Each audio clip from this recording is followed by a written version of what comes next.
Hey there, welcome back friends. In this video we will try to take the overview of the application, and currently if we check, there are like no images in the database, nor there are any images in the file system itself. So when we load up this application, the home page will give you a very simple, easy to understand form, and using this form we can like upload images. And the functionality of this form is that we can like select multiple images in one shot as well, and all the images would be added.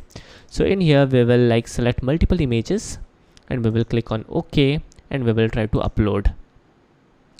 Alright, so this will take a couple of seconds, and here is the list. So now we have added like multiple images, and we can again can try to check our home page. So our home page is again like giving this form. We can again browse and add in like multiple images, and if we try to upload a image with a duplicate name, then definitely our application will handle it properly and no duplicate images would be uploaded.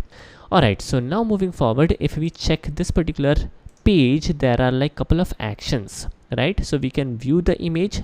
Let me show you this action. So using this action we can definitely view the image, and by right clicking on the image we can also save the picture.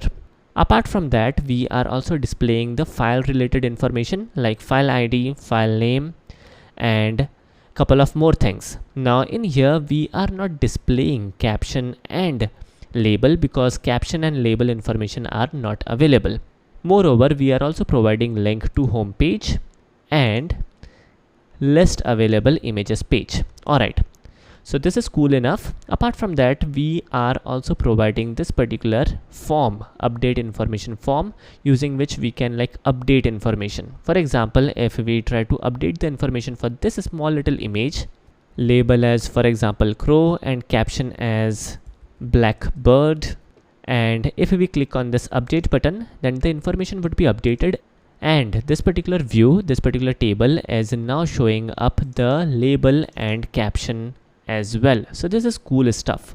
Now again, if I click on view, definitely label information and caption information will start popping up. So this is smartly handled application, and we are able to see the information which is required. Alright, let us again click on this list available images.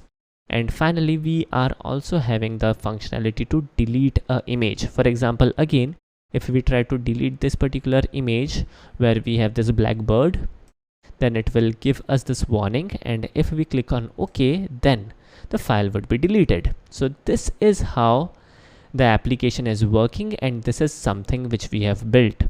Alright, so this is cool, this is nice, and this is something which we will build in our course step by step. And moreover, in the background we will make use of Hibernate for database related operations. Alright, so this is it for today's video. I hope you guys enjoyed this video. Thanks for watching. Have a nice day and take care.